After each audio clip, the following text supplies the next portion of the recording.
Vandiperiyar POCSO കേസിലെ വിചാരണ കോടതി വിധിക്കെതിരെ പ്രോസിക്യൂഷൻ നൽകുന്ന അപ്പീൽ ഹർജിയിൽ പെൺകുട്ടിയുടെ കുടുംബവും കക്ഷി ചേരും. കട്ടപ്പന കോടതിയുടെ വിധി റദ്ദാക്കണമെന്നാവശ്യപ്പെട്ട് കുടുംബം സ്വന്തം നിലയിലും ഹർജി നൽകും. കോടതി വെറുതെ വിട്ട അർജുന്റെ കുടുംബത്തിന് പോലീസ് സംരക്ഷണം നൽകണമെന്ന് ഹൈക്കോടതി നിർദ്ദേശിച്ചു.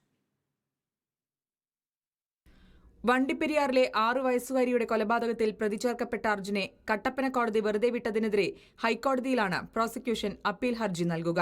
ഇതിനായുള്ള നടപടികൾ പൂർത്തിയായതായാണ് വിവരം. പ്രോസിക്യൂഷൻ നൽകുന്ന ഹർജിയിൽ പെൺകുട്ടിയുടെ കുടുംബവും കക്ഷി ചേരും. കേസിൽ SC/ST പീഡന നിരോധന നിയമപ്രകാരമുള്ള വകുപ്പ് ഉൾപ്പെടുത്തണമെന്ന് പെൺകുട്ടിയുടെ കുടുംബം ഡയറക്ടർ ജനറൽ ഓഫ് പ്രോസിക്യൂഷനോട് ആവശ്യപ്പെടും. ജഡ്ജിമെന്റ് നമുക്ക് അംഗീകരിക്കാൻ കഴിയാത്ത ഒരു ബുദ്ധിമുട്ടാണ്. അപ്പോൾ ആ രീതിക്ക് തന്നെ പോകാനാണ്. അപ്പോൾ അത് റദ്ദ് ചെയ്തിട്ട് അവനെ വീണ്ടും അറസ്റ്റ് ചെയ്യണം. ഈ FIR നിലനിർത്തിക്കൊണ്ട് വീണ്ടും കേസിന് പോകണമെന്നാണ് നമ്മൾ വരാനായിട്ട് സർക്കാർ നിയമിച്ചിരിക്കുന്ന വക്കീലിനെ കാണാനായിട്ട് പോകുന്നുണ്ട്, പ്രോസിക്യൂട്ടറിനെ. പിന്നെ നമുക്ക് ഇതിൻ്റെ അകത്ത് SC/ST അട്രോസിറ്റി ഇതിൻ്റെ അകത്ത് ഉൾപ്പെടുത്തേണ്ടതുണ്ട്. അതിനെക്കുറിച്ചും കൂടെ ആലോചിച്ചിട്ട് അത് എങ്ങനെയാണ് ചെയ്യേണ്ടതെന്നുള്ള കാര്യങ്ങളും കൂടെ അതിനകത്ത് ഉൾപ്പെടുത്തിയിട്ടേ പോകത്തുള്ളൂ. പ്രോസിക്യൂഷൻ നൽകുന്ന ഹർജിയിൽ കക്ഷി ചേരുന്നതിനൊപ്പം കട്ടപ്പന കോടതിയുടെ വിധി റദ്ദ് ചെയ്യണമെന്നാവശ്യപ്പെട്ട് സ്വന്തം നിലയിലും കുടുംബം ഹൈക്കോടതിയെ സമീപിക്കും.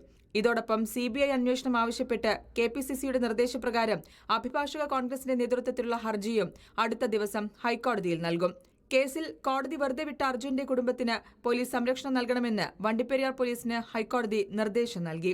ജീവനും സ്വത്തിനും ഭീഷണിയുണ്ടെന്നും സംരക്ഷണം നൽകണമെന്നും ആവശ്യപ്പെട്ട് അർജുന്റെ കുടുംബം നൽകിയ ഹർജിയിലാണ് സിംഗിൾ ബെഞ്ചിന്റെ ഉത്തരവ്.